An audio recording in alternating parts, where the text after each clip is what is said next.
listening to Dr. Huma Ibrar. Welcome back to my YouTube channel. If you are new here, this channel is all about medical licensing information and medical lecture. So if you haven't subscribed yet, please do, and don't forget to click the bell icon so you never miss an important update.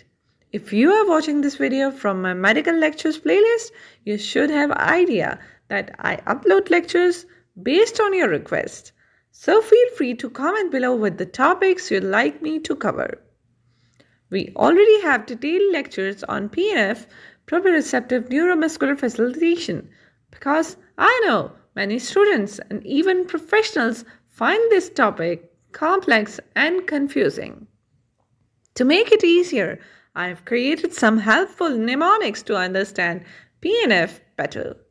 If you haven't seen those videos yet, I highly recommend checking them out. Today's lecture is another PNF topic requested by many of you: how to relate or how to correlate PNF patterns to daily life activities and clinical conditions. We'll break this topic down into simple and easy parts, just like a piece of cake. So stay with me and watch this video till the end. Understanding PNF techniques in functional movements. Simplifying proprioceptive neuromuscular facilitation for daily life. Now, what is PNF? PNF stands for Proprioceptive Neuromuscular Facilitation. What does PNF do, or what does PNF improves? It improves movement, coordination, and strength. It's used for natural diagonal movement pattern. Why to use PNF? PNF is used to improve muscle control and flexibility, enhances functional movements in daily life, and helps in rehabilitation and sports. Let's start. PNF movement patterns for upper body. So D1 flexion pattern is the first one. Shoulder flexion, adduction, external rotation. For mnemonics of these patterns, please watch this video. Link is given in description box. Forearm will be in supination, wrist will be in flexion and radial deviation, fingers in flexion. Real life examples of D1 flexion pattern of upper limb: combing hair on the same side, feeding yourself, bringing spoon to the mouth, putting on earrings on the same side, reaching across your body to grab a seat belt on the same side. Let's talk about the next D1 extension pattern of upper extremity. Movement patterns include shoulder extension, abduction, internal rotation, forearm pronation, wrist and finger extension. Again, for understanding these patterns or to memorize these patterns, watch this video for mnemonics. Example of D1 extension: pushing a car door open with the same hand, reaching down and out to place something beside your hip, throwing trash over the side while extending arm. Let's talk about the D2 flexion of pattern of upper extremity. Movement pattern include shoulder flexion, abduction, external rotation, forearm supination, wrist and finger extension. Example include putting on a seat belt, right arm reaching from left hip to the right shoulder, drawing a sword from the opposite hip, lifting a tennis racket overhead for backhand stroke. Let's talk about the D2 extension pattern of upper extremity. Movement pattern include shoulder extension, adduction, internal rotation, forearm pronation, wrist and fingers are in flexion. Example of D2 extension pattern include fastening a seat belt, moving hand from overhead down to the opposite hip, putting a sword back in its sheath, cross-body downward motion like lowering an object from high shelf to opposite side. Now let's talk about the PNF patterns of lower body. The first one is D1 flexion, lower extremity. Movement pattern include hip flexion, adduction, external rotation, ankle dorsiflexion, and inversion.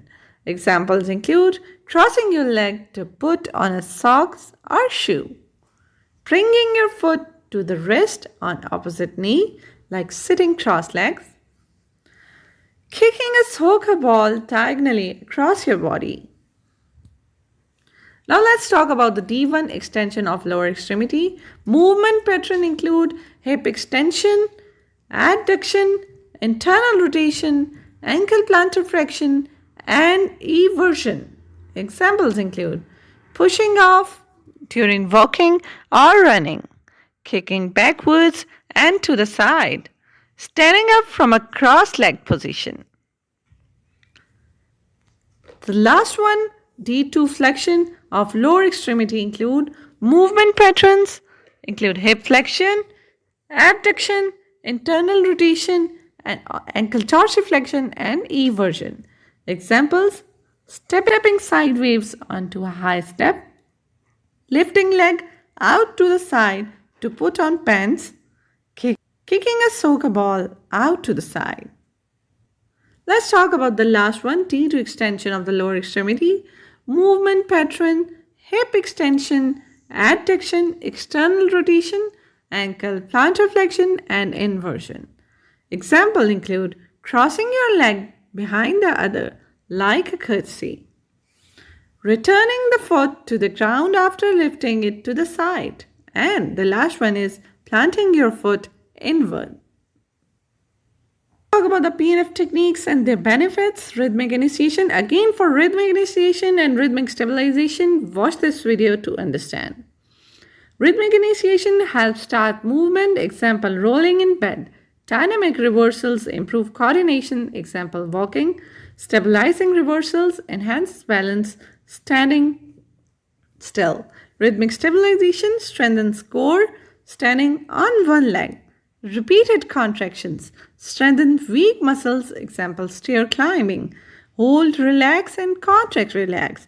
Improve flexibility. Example, stretching. Now, how PNF applies to daily life. Walking uses D1 and D2 lower limb patterns for smooth stepping. Reaching and grasping uses D1 and D2 upper limb patterns for picking objects. Getting up from a chair uses T1 extension in legs for standing up. Throwing and catching uses T2 flexion and extension for ball games. Now case study, let's talk about the case study rehabilitation with PNF. Patient post-stroke recovery. Goal is to improve upper limb movements and walking ability. PNF used D1 flexion and extension to regain control of reaching and gripping. Rhythmic initiation to help initiate walking. Dynamic reversals to improve coordination in leg movement. And what will be the outcome? Patient showed improved limb control and balance after consistent PNF training. So PNF exercise for strength and flexibility. PNF stretching, contract relax techniques for tight muscles. PNF strength training, resistance training using diagonal patterns, and partner-assisted PNF, therapist-guided movements for better range. Now let's talk about the conclusion. PNF mimics natural movement patterns, helps in rehabilitation, sports, and daily activities. Practice these patterns to improve strength, balance, and coordination. Thank you for watching this video. Again, if you have any questions, comment below in comment section. Follow for more insights on physiotherapy techniques. Remember me in your prayers.